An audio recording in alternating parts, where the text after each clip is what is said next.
Good evening, folks, and welcome to another edition of An Hour with Bob. Here we are in August already. My gosh.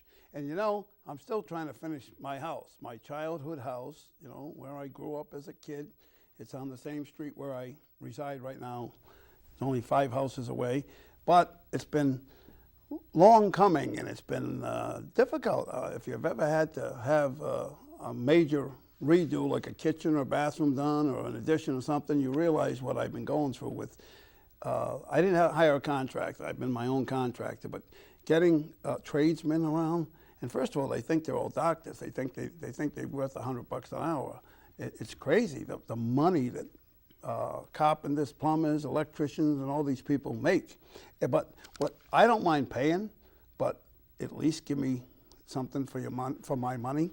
Don't you know, I hired a couple of carpenters, and one day I happen to walk in, and I'm putting real plywood down as a subfloor, not particle board, but real plywood. And the guy's shooting the plywood in on an angle. I don't want a nail gun, I want screws. So he's shooting them in on an angle. I go, what are you doing? He goes, well, this catches it better. No, you do that with nails. You don't do that with screws. Now you're messed up because now the head's halfway in, the plywood's got to rip up from it. You've defeated the purpose of using screws. And then the other guy is doing the studs. I just happened, that prompted me to check the workmanship, which I normally wouldn't do. And I checked the studs, and this studs, if you know what, all studding, universal, is supposed to be 16 inches on center, from the center of one stud to the next stud. One's 15, the other one's 16 and a half, one's 17, one's 14. And so I questioned it. I said it to the carpenter, who I'm paying very well, as much as I make an hour. And he said, well, the plasterer can fix that. You know, he'll just know where to put the screws when he puts the screws. I go, no, that isn't the way it's done. Anyway, I'm in need of a carpenter. If you know anybody that's a good carpenter, I'll take this opportunity to use my show to ask for a good carpenter, somebody that knows what he's doing, because it's an old house, you got to fill out or patch out where we put the new studs. The new studs are not a real 2x4, and the old studs are, so we got to fill in the spaces to make it so when you put the sheetrock on, or in this case imperial board, I want it to be even. So it's got to be cut out and you know, shimmed out, I should say.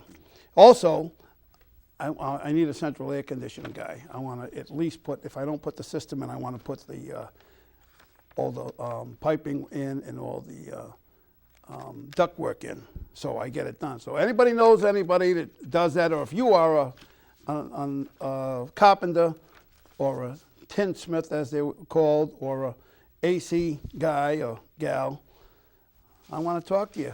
Get this job. And an insulator. I need somebody to insulate, and also a plasterer. So we got that done. And I also want to mention, I was down for 2 weeks down at Fisherman's down in Galilee, Narragansett area, and with my RV, and I had a little issue with it. And I had this company called Road RV or something, Open Road it's called, Open Road RV, certified tech. This guy, Kyle, what's the last name? Moulton. Kyle Moulton came over. He's a veteran, military veteran. I believe he was in the Marines.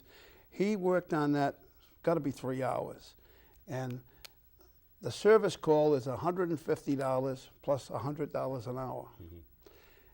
He couldn't figure out what was wrong with it. And I'm over here thinking of the numbers. My God, the numbers are going up. It's going to cost me a lot of money. And he said to me, I can't charge you. I said, what do you mean you can't charge me? He says, I didn't fix it. Now, who does that? Mm. Who does that? That's reputable. Yeah. For sure. So I gave him a tip anyway, nowhere near the amount of money he deserved, but Open Road. So if you ever need somebody to work on your RV or anything electrical, and you're down there in the South County area, he's a guy I would recommend because of what he did. And he's a vet.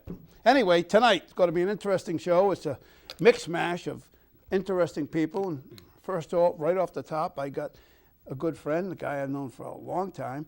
John Baxter's with us. How you doing, John? Bob, it's always a pleasure being here. Thank you for having me back. Nice to see you. Nice to see you on land, right? You're not Right. flying, No, you're not jumping. I'm not you're falling out of the sky. Not falling out of the No, sky. I did all that on Sunday, so I'm good until Saturday. John likes to jump out of perfectly good planes. When did you jump? When's the last time you jumped? Sunday. You did? Yeah. And twice? Twice. Yeah, once from 5,000 feet and the other from 13,500 feet. Yeah. Once I was alone, the other I was with a couple other people. With my replaced knee, could I jump out of a plane? I actually skydived with a friend of mine who lost his leg, believe it or not, to an alligator. And he has a prosthetic leg, and he's a great skydiver. I am not kidding. Yeah. Yeah, you meet a lot of interesting people at a drop zone. He lost his leg to an alligator? Yeah, he was bit off by an alligator, yeah. Wow. Yeah. And he skydives. That is odd. He has two types of prosthesis. One that he jumps with, which actually looks like a leg, and the other is just like a rod, like a steel rod, a titanium rod. Now the one he jumps with, is it spring-loaded or something? I don't think so. You know, I'm going to ask him. I'll see him Saturday, so I'm going to have to ask him then. Yeah, good question. Sorry, Andy. I'm just having fun on Andy's account. Well, listen now. Your regular job is you work at the State House. Yes. Right? Mm-hmm. And you do two jobs, right? I do. Constituent services? Yeah, I'm the director of constituent services. I started in constituent services 19 years ago when I started at the State House. That's unbelievable. And I became the director of the office in 2 years after I've been there 19 years, 17 years as the director of constituent services, and 19 years as the reading clerk of the Senate. Which means you sit right in front of... Yeah, I'm on the pit right in front of the rostrum. I confirm the action of the Senate on all matters. I read resolutions by request, ceremonial resolutions by request, as well as the minutes of the previous day's session, until they tell me that they've heard. By the way, now you know Frank in the House, Frank McCabe. Oh, absolutely. Yeah, we went good to Pawtucket 9 man. years of school. Is that right? We started the first grade together. No kidding. St. Mary's. Frank's good in people. Pawtucket. Isn't that funny? Oh, absolutely. But by the way, comes from a great Pawtucket family too. That's right. Yeah. But the House gave me a proclamation, for 25 years on doing this show. And you didn't get one from the Senate? I didn't get one from We're the going to Senate. have to work on that, Bob. No, I don't mean it that way. I just want to kind of bust you a little bit. Okay. Anyway, you're also in charge of, or head of, or a big part Chairman of the board of the Pawtucket Arts Festival. Yes. Which is when? It starts September 8th is our opening night, 8th. and it runs through the month of September. We do have some pre-festival events that actually start 2 weeks prior, like Sam Fest, which is at Slater Mill. That's been a... That's in August. Yeah, that's been an arts festival event for a number of years, but they're going to be presenting a couple weekends prior to. Ordinarily, over the last couple of years, the Arts Festival started in the last weekend of August. Right. But because of logistical reasons, we decided to scale it back again. Having a festival for 5 weekends is a huge undertaking. Sure it is. Not just for our board, our volunteers, our paid staff, but also the city workers, whether it's the Public Works Office, the Planning Office, Parks and Recreation, Police, Fire, and they're all amazing, and that's a credit to Mayor Grebian, too. Because they've done a good job. You guys have done everything. He's not just the CEO of the Pawtucket Arts Festival, but he's our biggest fan as well, and he supports this festival 100%, year in and year out. We can't do it without the support. Now, the first official event is the food event? No, it's actually you're thinking of the Taste of the Valley, right? Which we've discontinued. We're not bringing it back this year for the first time in quite some time. And what's the purpose of that, or reason for that? It was logistical, actually. Really? Yeah, I mean, we would ultimately we would like to bring it back in some form. What we had been talking. I like that. Yeah, and it's funny because it's a huge site to build. Sure. For that one night. When you take that much of downtown Pawtucket, Roosevelt Avenue area, Slater Mill, it's a big strain on the grounds of Slater Mill.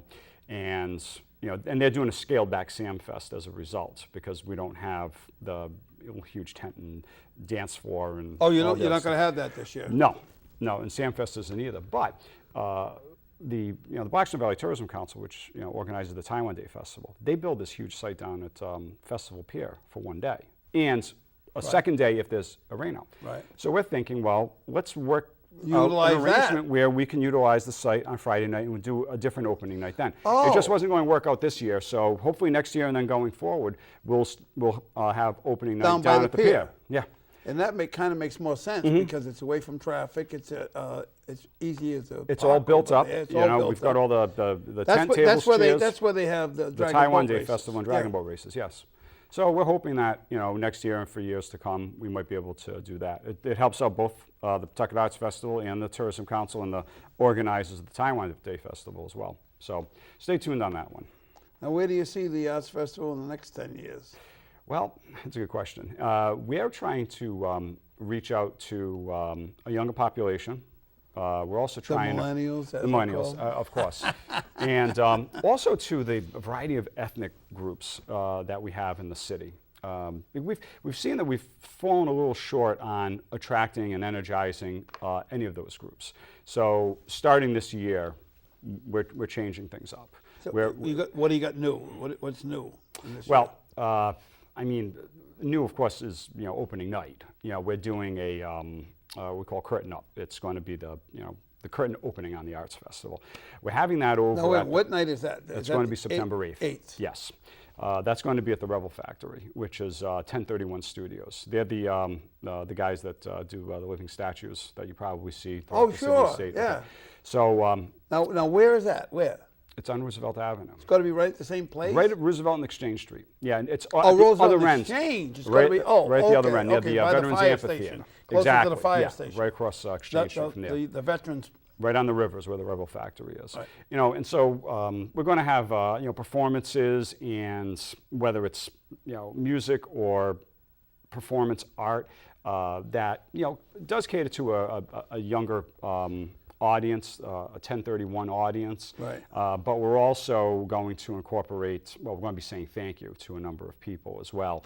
The Curtain Up event is where we get to recognize people that have made a substantial commitment to the arts movement in Pawtucket. Each year, and this will be our third year, we're going to be awarding a Medal of Excellence for lifetime achievement in the arts. First year was Herb Weiss. Right. Last year it was Mayor Jim Doyle, and this year, this is probably the first public announcement, it's going to be Morris Nathanson. Oh, the architect. Not only the architect, but the architect of the arts movement in Pawtucket. Right. I mean, if you think about repurposing the mill buildings throughout the city, that started with Morris Nathanson. Sure. He was the one who actually came up with the idea that suddenly spurred all of this growth and all this use or reuse of these abandoned mill buildings. We then created an art district as a result of it, and we celebrate that whole movement with the Pawtucket Arts Festival. But it all started with Morris Nathanson. Sure. So Morris is going to be honored this year at the Curtain Up cool. event. Nice It's going guy, to be, too. it will be the social BCN event of the year in Pawtucket for sure. And tickets just went on sale today, so people can visit our website at www. Now, when is that? Is that also that night? It's going to be September 8th. And then for the 9th and 10th, that first weekend, we'll have the Slater Park Fall Festival and the Taiwan Day Festival happening simultaneously. I love that one. Yeah, that Taiwan Festival. We're going to have shuttle services going back and forth to both. I've been to Taiwan, right? I believe you told me that last year when I was on the show. Yes. Yeah, I went to Taiwan visit. Yeah. It's a great country, beautiful country. Yeah. You're going to see more public art offerings this year as well.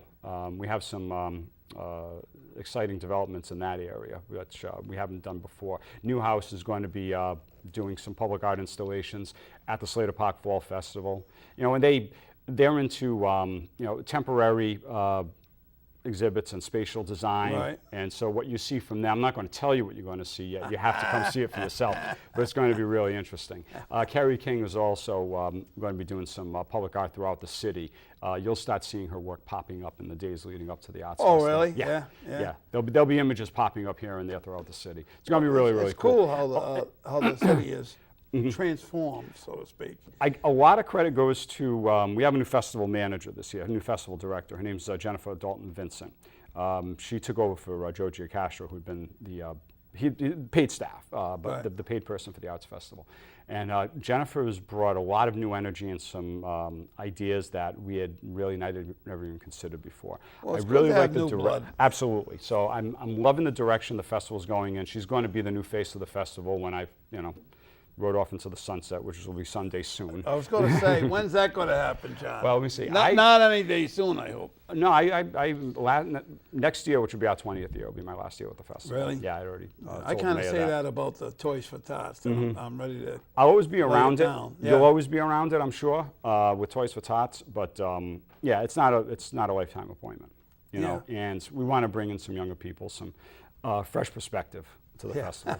Now, what do you think the impact of the art festival is to the city of Pawtucket? I think it's large, because again, it's part of our identity, number one. It does bring in a lot of people to the city who wouldn't ordinarily visit the Correct. city. And what we've been finding out, it's funny, you asked me about the, like the Taste of the Valley, how, we're not bringing that back this year. What we've noticed year after year with that event, we're getting fewer people from Pawtucket that are attending it.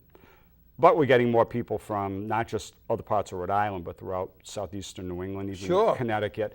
I've interviewed Central a lot of them over the Massachusetts. years. Yeah, so we're getting folks that are coming from a much larger area Right. that are, and not just for that event, but of course some of the entertainment attracts them as well. Now we've got the hotel up and running again, so hopefully they'll be, especially for that opening weekends, they'll be spending the weekend with us because of the big events that we have, the high impact events like Fall Festival, like the Taiwan Day Festival and Dragon Boat races.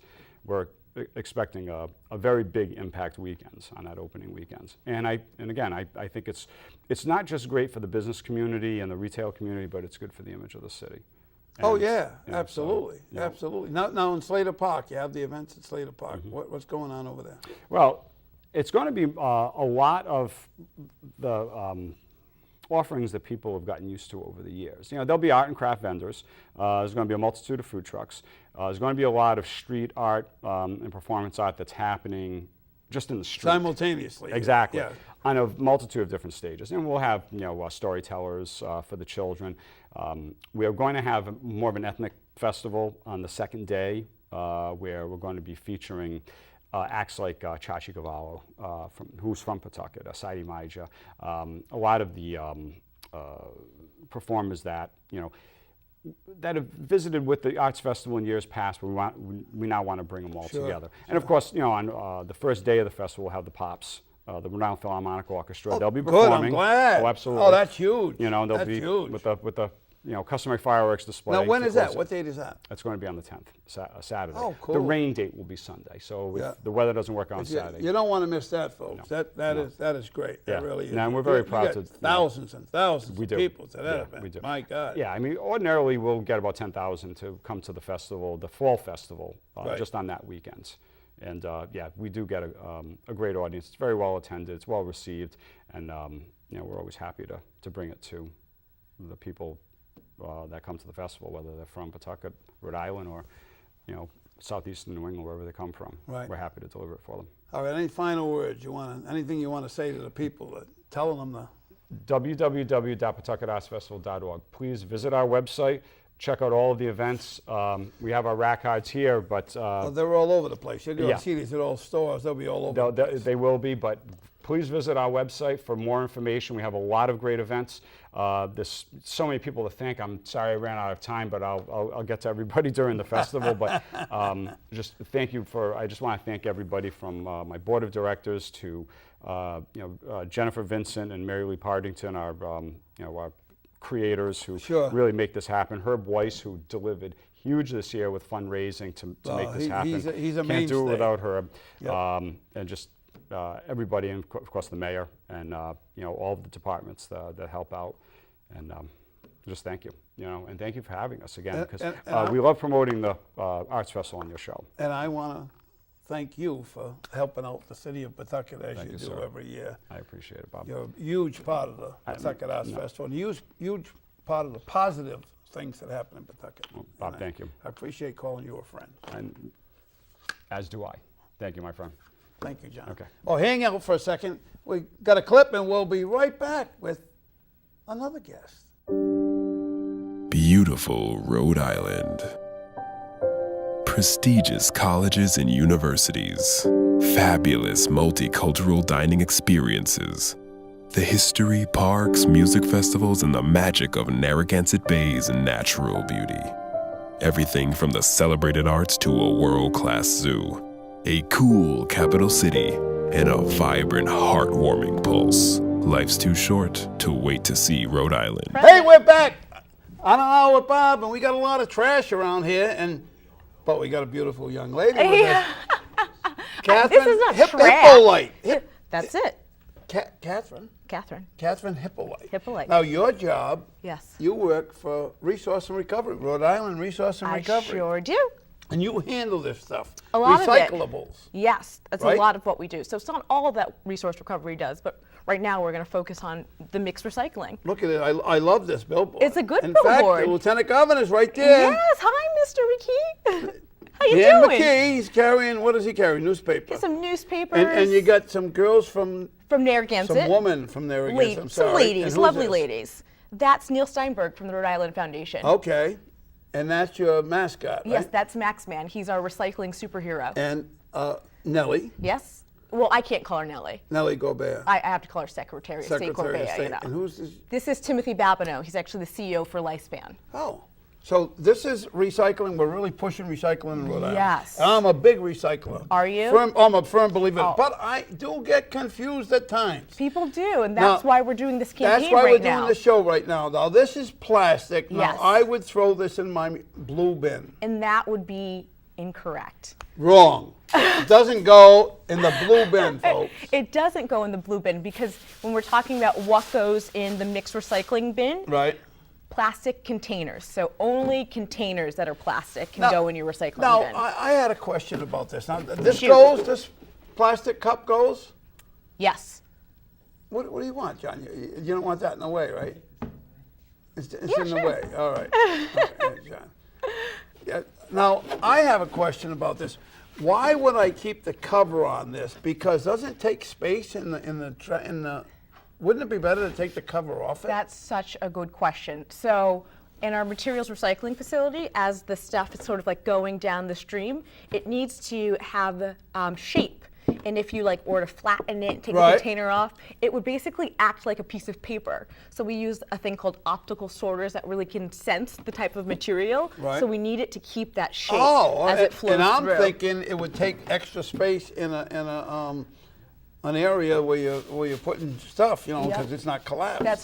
So the only thing that, when you're talking about mixed recycling, the only thing that you want to really have flattened is your paper and your cardboard. Okay. We need that to go through flat. So all cardboard and paper's okay. Yes. How about a styrofoam? That's a good question. So people get confused a lot. So that term recyclable gets used, but what's recyclable in your, curbside bin or cart often differs from what might potentially be able to be dropped off. So styrofoam should never, ever, ever go in your mixed recycling bin. Really? Ever. Now you say mixed recycle, but that's the blue bin. Yeah, your blue The bin, big blue green bin, Well, every city or town is we have different. blue in Pawtucket. We Yeah. have blue. So you don't put styrofoam in there. Yeah, Like the never, packaging ever. from like you buy a TV or something and the big pieces of styrofoam. No. So styrofoam is, as we say, recyclable, but the way that we have to sort and separate it, if you put a piece of recycling in a recycling truck and it goes to our facility, it will burst into like a million tiny pieces and go everywhere. Oh. So the only way to get the material recycled is to drop it off at our facility. So we have a container at Resource Recovery. You can drop your styrofoam off and it gets recycled. Oh, but I gotta go to Johnston to drop off. Oh yeah, I know. Come it's on, so all the way to Johnston. I'm far. from Rhode Island. Yeah, you you know. pack a sandwich. Pack a sandwich. It'll be and okay. Passport. Yes, in a passport. Right, and a passport. And then you can come visit me, Go to Johnston. recycle your styrofoam. Okay. It'll be great. Now, how about recycling an old computer? Yes, so electronic waste, that same thing. It's that, yes, it's recyclable, but it's not something that should go in your bin or cart. So Rhode Island has an electronic recycling program, and so you can bring computers, laptops, monitors, tablets, and televisions to one of 5 locations across the state, one of which is in Johnston, Okay. another one in Barrington, another one in Little Compton, Narragansett, and Coventry. Those are the state locations. So I gotta go to Johnston. Yeah, but then again, you can come see me with a sandwich and it'll be awesome. I gotta go to Johnston. What does it exactly mean to recycle? So that's a good question. So we were kind of talking about, a lot of items have recycling potential. So like, let's say you have like a plastic pen. So yes, it's made of plastic, and it has maybe some potential to be recycled. But if we can't get the material to our facility, if we can't sort it efficiently and find a buyer to actually buy our material, So it's you by actually make money definition- with your stuff. that We you do. recycle. So we sell all of the material that comes to our facility that's good. on the global sort of recycling market. It's like we think of these things as like commodities. Right. So we sell them to distributors, brokers around the country They and use it world, for and they something basically else. use it to turn it into new things. Right. So They make insulation out of it. They it make could be whatever. fleece, it could be new products, it can be Right. a lot of different things. And what's great, so all the municipal recycling comes to our facility, and we actually share 50% of the profit that we make from the sale of recyclables back to Rhode Island cities and towns. So And the what better happens to the other 50%? well, you know, we got to run our business. and it's a misnomer. So a lot of people, they think recycling should be free. Right. But, you know, the cities and towns, we don't charge them to bring the recycling to our Right. facility. But Right. those trucks, you know, they need gas in them. They need to Right. pay their drivers. So it's not free. Right. Even though we don't charge our cities and towns to bring it to our facility. Gotcha. It costs money. Everything Yeah. costs money. Even when it's free, it's not free. That's right. Yeah. No such thing as free. No such thing as free. No such thing as free. Now, how do you recycle right? What's That's the difference? such a good question. So a lot of people, if I said, you know, hey, like, do you recycle? They'd say, like, absolutely, of course I recycle. Right. But recycling right, and that's a campaign that we're talking about right now, like Let's Recycle Right, means only recycling the materials that are accepted in Rhode Island's mixed recycling program. So if you're putting things in your cart, we call people wish cyclers. So like you just like put things in, and you think, oh, like we'll figure it out, like we'll do something. That's not correct. So you only want to be putting things in your bin and cart that are accepted in the program. Oh, So okay. we're talking about cardboards, cartons, and paper, aluminum cans, lids, and foils, plastic or glass jars and containers, and plastic containers. Nothing else. Nothing else. These are the So none of only- this stuff. None of this Yes. stuff. So anything. A coat hanger, like I just threw away. Exactly. So like that coat hanger that is God knows where right now. Right. It Can't recycle socks? you cannot recycle socks. Why not?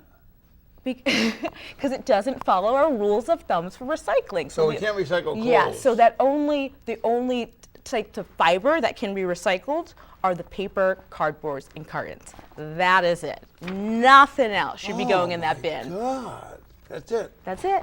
So these are in. These are in. We can recycle them. Yes, but you know, What about these? yes, so any sort of Oh, glass. Yacht Club too. I'm going to have them on the show. Oh, well, Yeah. we should talk about recycling with them. John, Yes, yeah. so glass bottles and jars, good to go.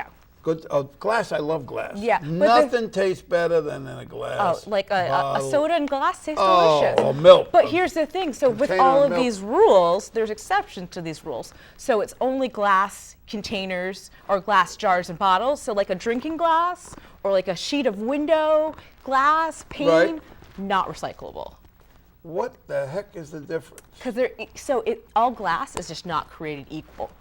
There are different melting points and buyers. That's right. all they want. Right. They want this type of glass. That's odd. Yeah, you know, unfortunately, we don't make the rules. Yeah. But we try to disseminate them to people in a way that is as least confusing as humanly possible. All right, a can. This is a regular Yes. vegetable can. Yes.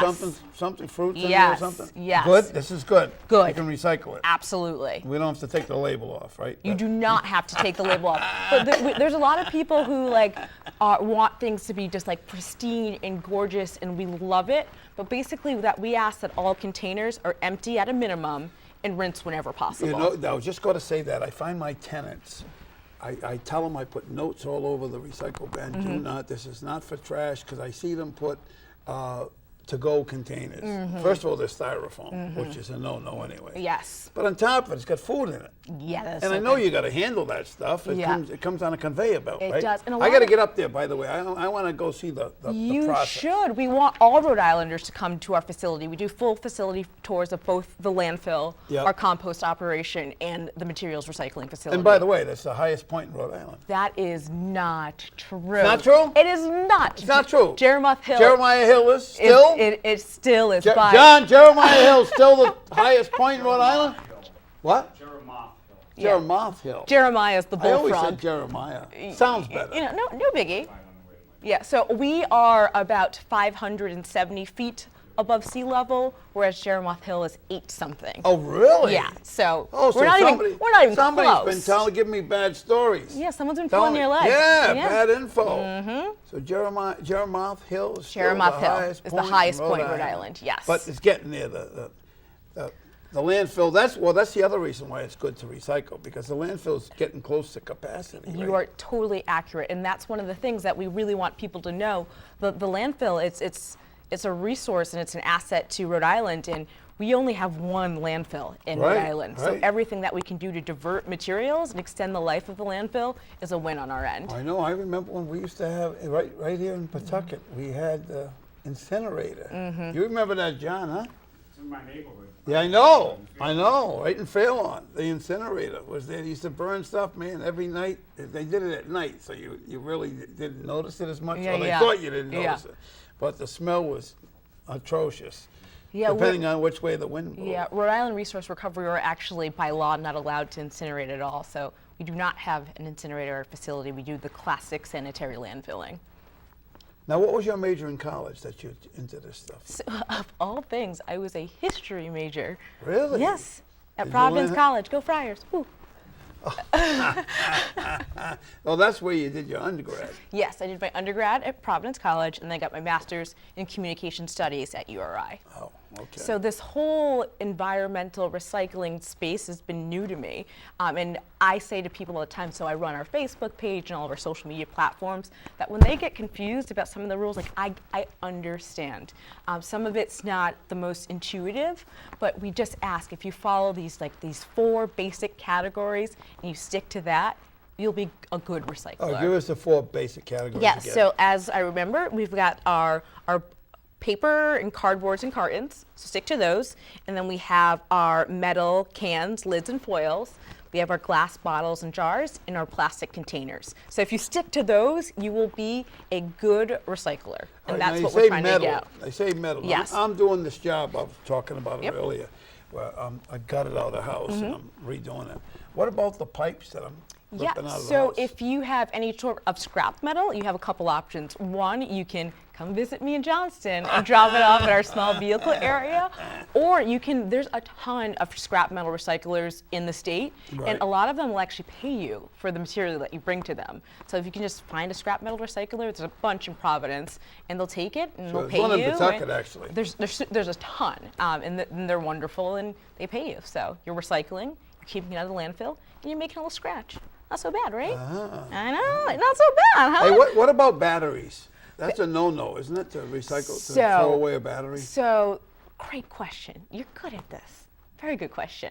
So, any sort of single-use battery, like the ones that you put in your remote or whatever, Right. they, since for a long time, have been made with very small amounts of chemicals in them. So you can throw one single-use battery away. Right. If you have long-lasting rechargeable batteries, car batteries, things like that, those should go to something. Have you ever heard of Eco Depot? So we run a household hazardous waste program, do about 46 collections throughout the year, all over the state, not just in Johnston. So we will come to Pawtucket, Woonsocket, wherever. Oh, I don't have to go to Johnston for that. Oh my God, I don't have to go to Johnston. It's free, it's fast, it's easy. You can bring your household hazardous waste, including batteries, to that. Those single-use batteries, those are okay to dispose of in the trash.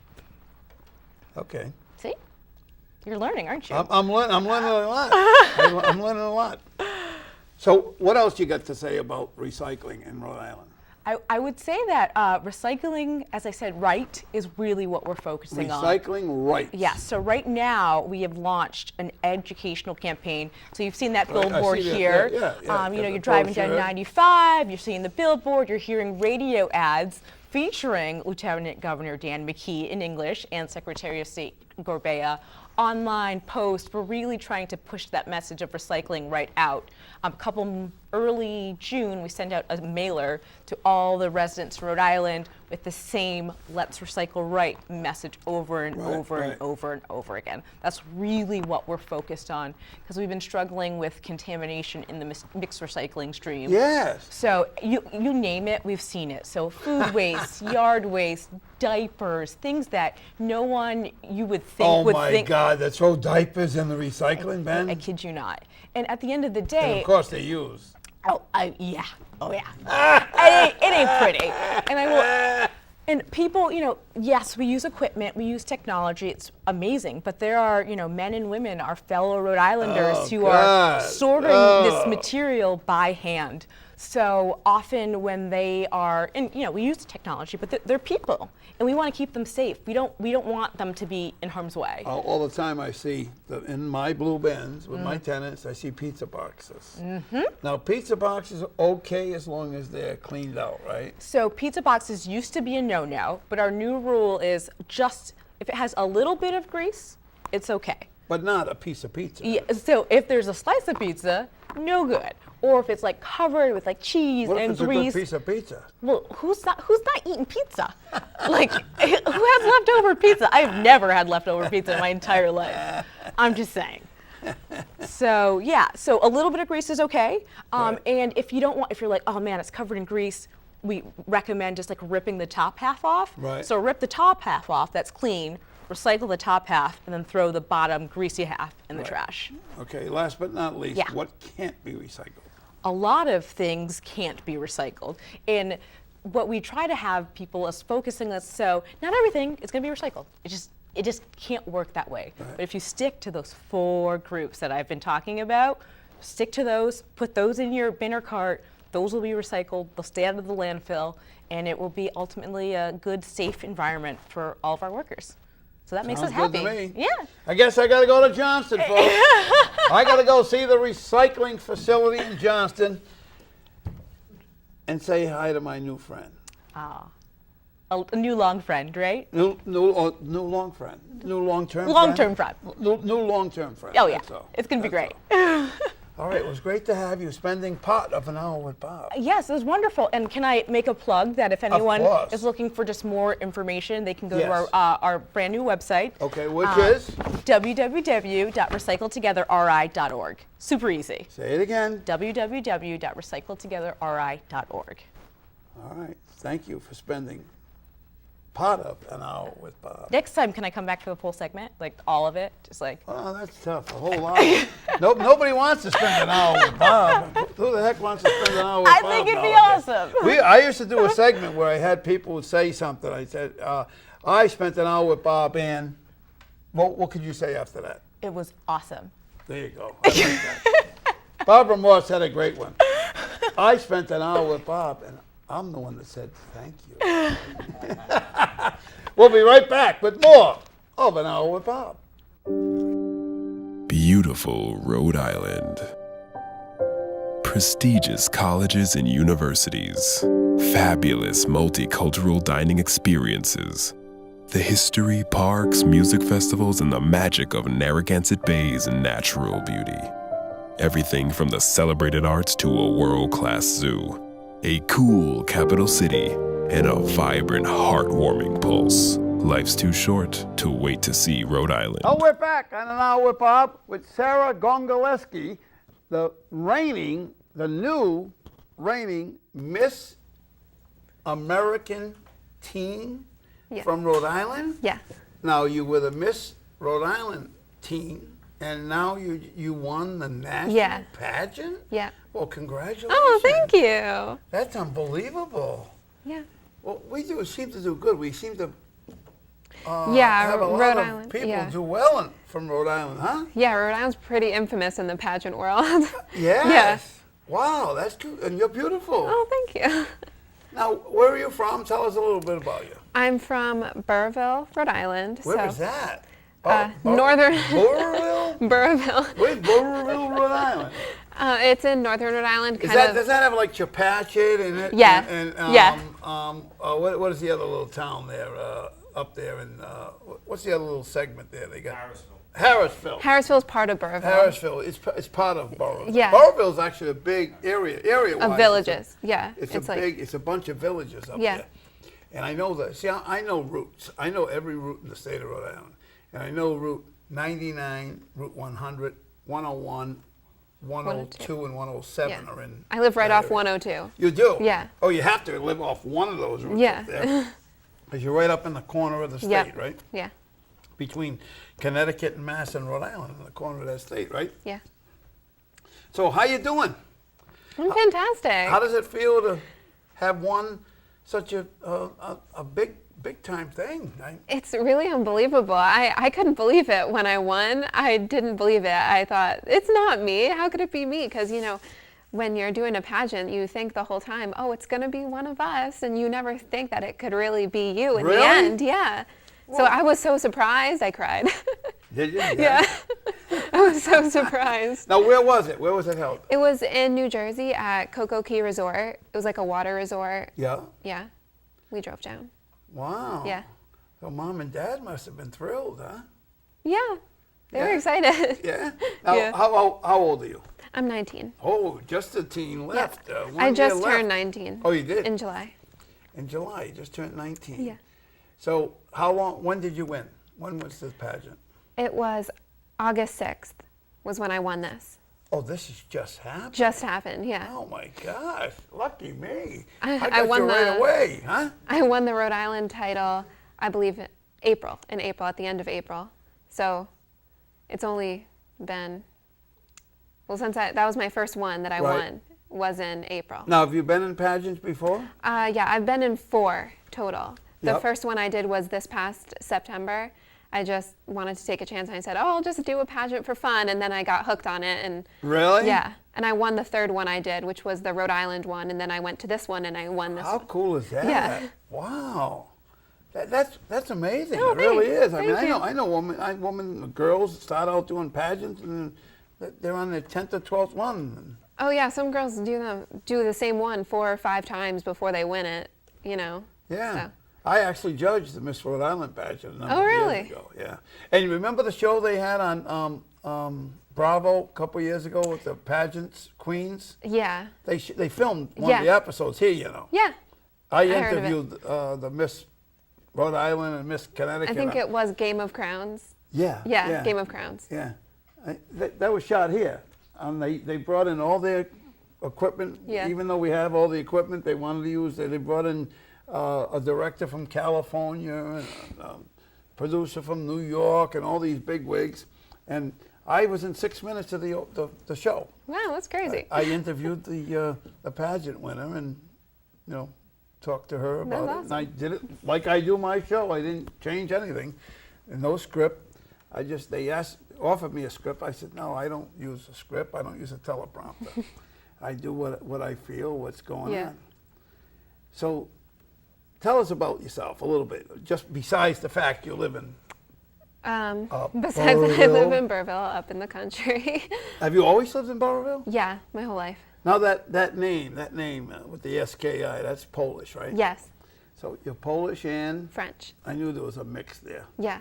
Yeah, you got a French look, which is Oh, a thank very, you. very big compliment from me. Oh, thank The you. Part French. Not that there's anything wrong with Polish, but the mix is good. I find that it's like animals. Any animal, anything in the animal kingdom, and we are animals. Yeah. That the mix seems to be better than the purebreds of almost anything, I think. Yeah, I've heard that with dogs, that like mixed breed dogs are supposed to be healthier than. Well, no. I think there's something to be said about a person when you got a mix. So like I'm a mix of Italian, French, and Irish, and I think a mix of people. Yeah, it's good. You know, I'm sure the purebred people ain't gonna like that, but it's not that there's nothing wrong with being all of one nationality or one ancestry, actually, but it's nice to have that variation or whatever. So, are you in college or what are you doing? I am. I'm going into my 2nd year at CCRI. And what do you want to do? My major is biochemistry. Oh, So I want to get a bachelor's. So when I finish at URI, CCRI, I'm going to go to URI Right. afterwards and get my bachelor's in biochemistry. And then I want to go on to get my master's in physician assisting. oh, really? Yeah. And I think I am either going to go to Johnson & Wales or Bryant just opened their physician assisting program, or Yep. Yale. I liked Yale. Oh, wow. Well, you want to stay around, want to stay local. Yeah, I want to stay close. Now, how many in your family?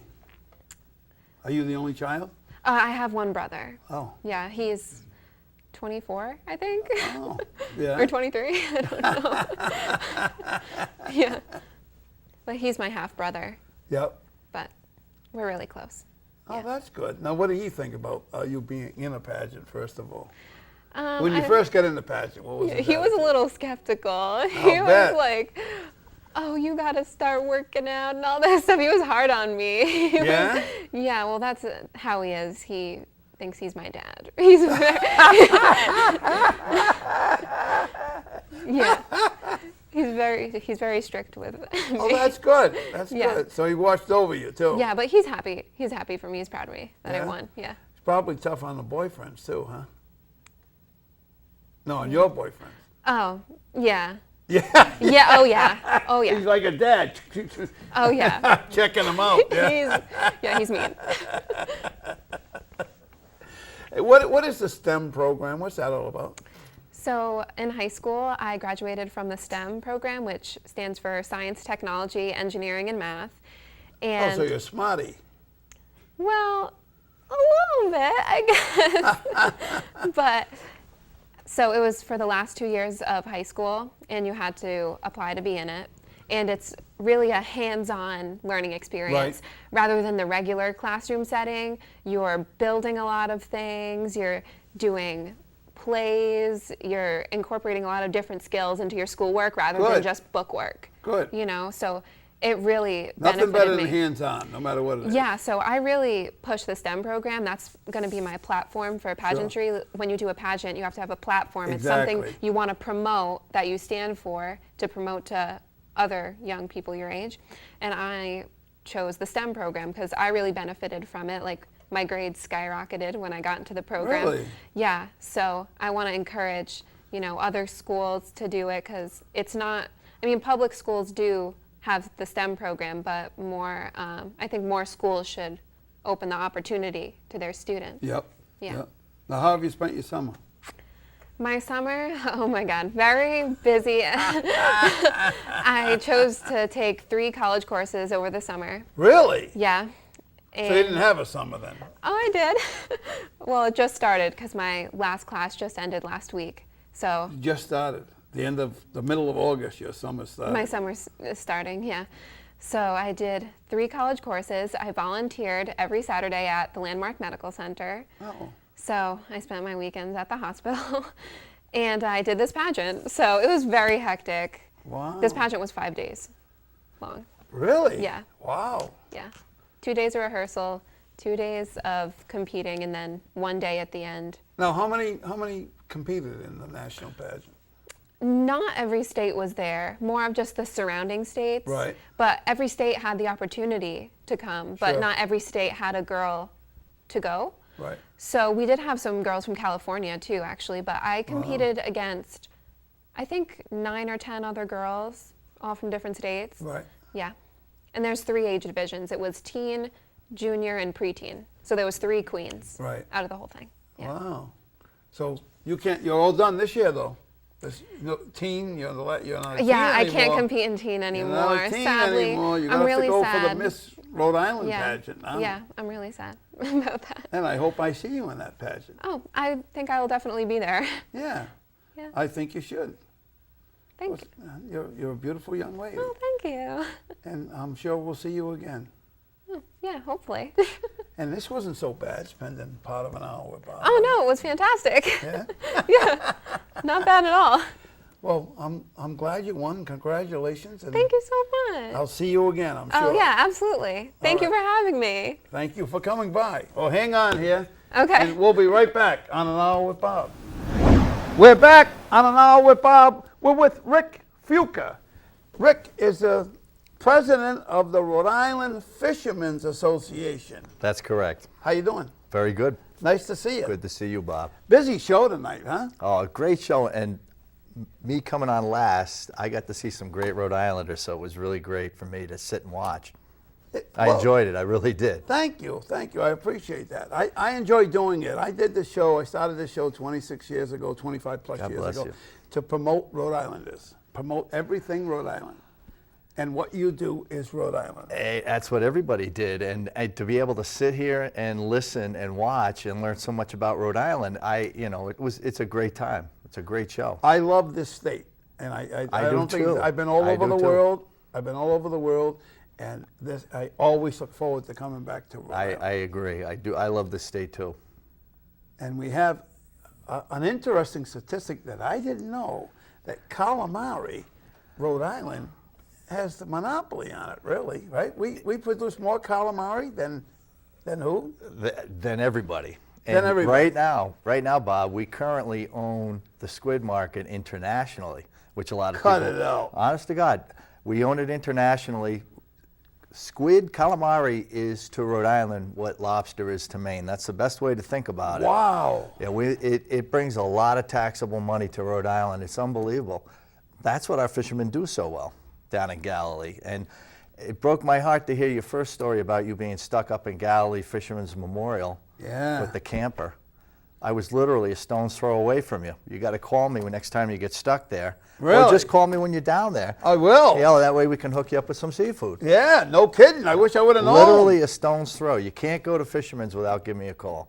Wow. And you got the big festival coming up, the 9th of Calamari September. Festival, September 9th. It's a great event. It's only been in existence for 3 years. Right. And every year it keeps growing and growing and growing. Right. So it's, we had over 5,000 people show up last Wow. year. This year we're expecting a lot more vendors, a lot more food trucks.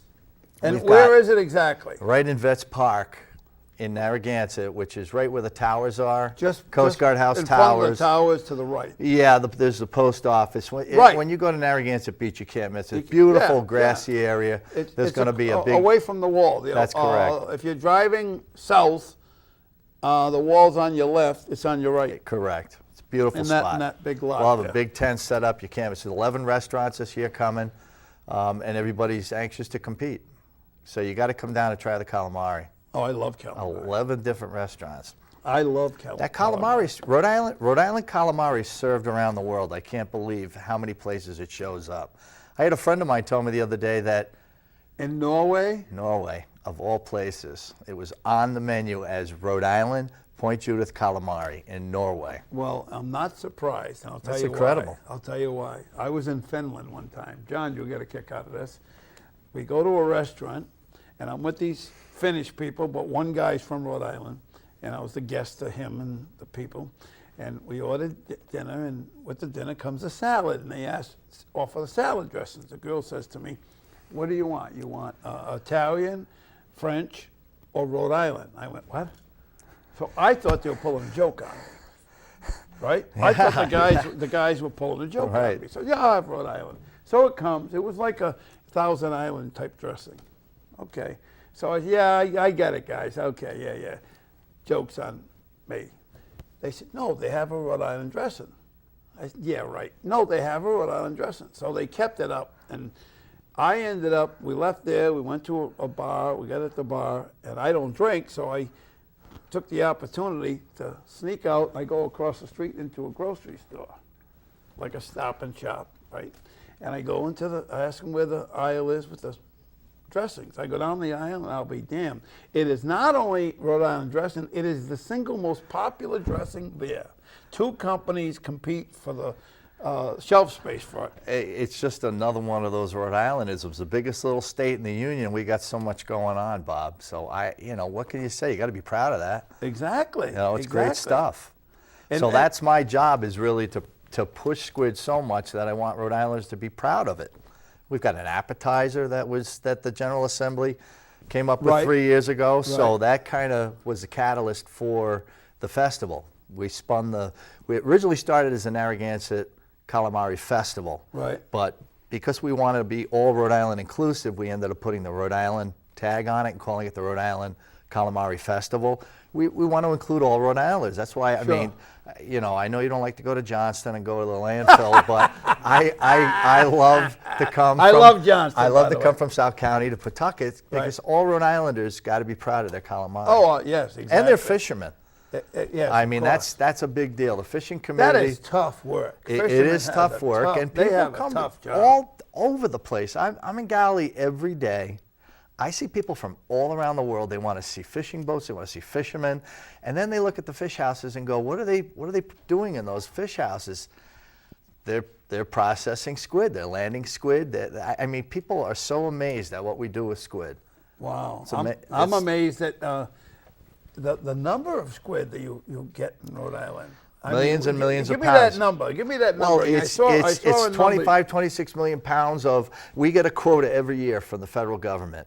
And quotas go to each individual state on the eastern seaboard. Right. We own the largest quota of squid, Rhode Island, because we've been catching it for so long. So they go by what you did in the past. Correct. Right? That's right. They So go by and your then they history. set that quota. Rhode That- Island that's has like- this long that's history like of a landings. handicap, a That's golfer's right. handicap. Exactly, same difference. So we've got this long history of catching squids, so that gives us the quota.